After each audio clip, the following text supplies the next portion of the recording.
millions made on vacation parks, a reality show, and flashy gold chains. But behind the Massa is Casa empire lies one of the most explosive white-collar fraud cases in recent Dutch history. What started as a bold entrepreneur's journey became a sprawling web of cash deals, false bookkeeping, intimidation, and even firearms. And then there's Nicol Kremers, Peter's ex, whose own past added fuel to the fire. This story isn't just about fraud, it's about deception, ego, and how fame can be the perfect cover for crime. This is the Peter Gillis case, and it's worse than you think. Welcome to Dutch Crime Files. The public face. Peter Gillis wasn't just a businessman, he was a brand. He presented himself as the self-made millionaire. He became a household name through the reality show Massa is Casa, where he portrayed himself as a hard-nosed but lovable entrepreneur, boss of Oostappen Group, a chain of vacation parks across the Netherlands and Belgium.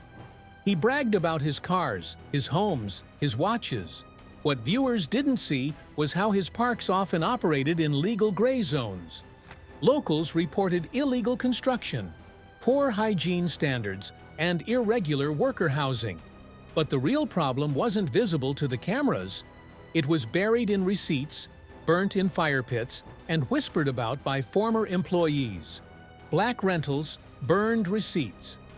According to Dutch prosecutors, Peter Gillis orchestrated a large-scale black rental operation.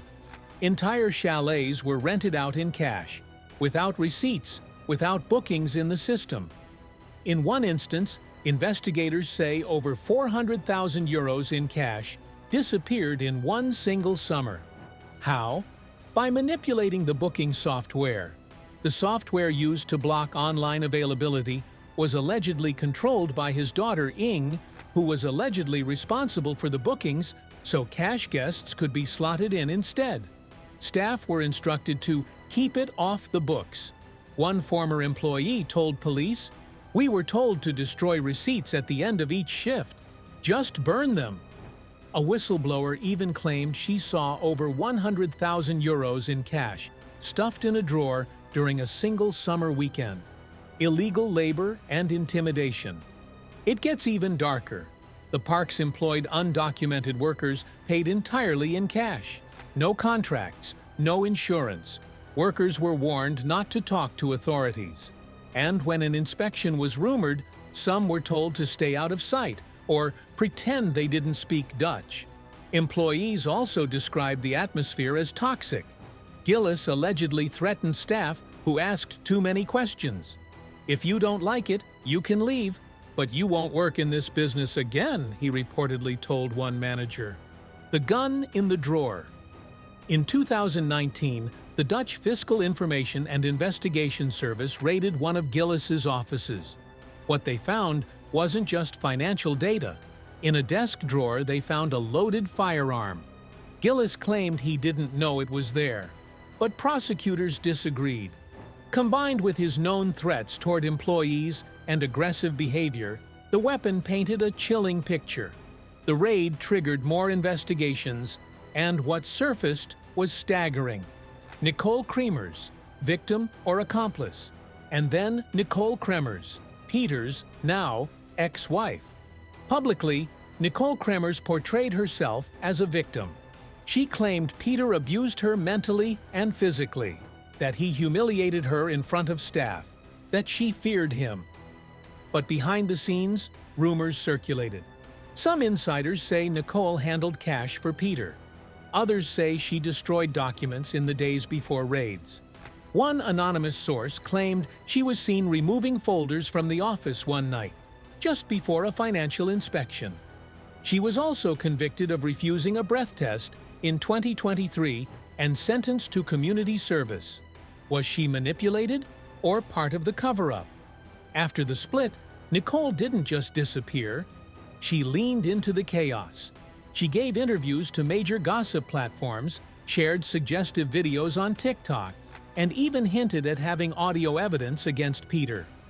One infamous voice memo, allegedly recorded during a fight, revealed Gillis shouting threats over lost money. While Nicol claimed victimhood, many questioned her motives, especially when she launched her own OnlyFans-like platform and monetized the scandal. Did she suffer under Gillis, or did she profit from his downfall? Maybe both. Hidden shell companies and false fronts. While most eyes were on his parks and public appearances, investigators uncovered a trail of shell companies tied to Gillis. At least 3 different BV were registered under associates' names, but all roads led back to Peter. These companies were used to funnel park revenue through third-party accounts, making it harder to trace cash flows. In one case, a catering BV was allegedly billing inflated services to Oostappen parks, services that never happened. Prosecutors believe this was part of a systematic scheme to siphon profits and reduce taxable income. The verdict and the aftermath. By 2023, the Dutch tax authority had enough. With years of suspicious activity and whistleblower tips, a full financial investigation was launched. The result? A criminal case involving not just Peter Gillis, but also his daughter and ex-wife. They were accused of filing false VAT reports, suppressing rental income, and underreporting wages for staff. Inspectors also found signs of undeclared foreign labor. Workers from Eastern Europe were housed on site and paid in cash, with instructions to act confused if anyone asked questions. In April 2025, Peter Gillis was convicted of large-scale tax fraud. 12 months prison, 6 suspended. His daughter and ex-wife received lesser sentences. Gillis was called the architect of a long-running fraud network. Nearly 1.2 million euros in evaded taxes, undeclared labor, and false reports. The final blow. Public opinion turns. As more stories emerged, Gillis's reputation crumbled. Local governments pulled permits for park expansions, citing integrity concerns. Even former employees began leaking documents and internal memos to the press. The image of a tough but honest businessman was gone, replaced by that of a manipulative, greedy figure whose empire was built on lies. But perhaps the most damning shift came from the public. Polls showed that over 70% of viewers believed Gillis should never return to television, although a TV channel like SBS6 continues to broadcast a real-life series about a convicted criminal. Peter Gillis wasn't just a businessman or a brand. He is a fraud. He was a man willing to break laws, intimidate staff, and risk everything for profit. And Nicol Kremers? Whether she was a pawn, a witness, or a willing participant, her story is forever entangled in his fall. As investigators, we see the same patterns in these cases. Ego, shortcuts, and a belief that fame means protection. It doesn't. Subscribe for more true crime stories from the Netherlands. This was Dutch Crime Files.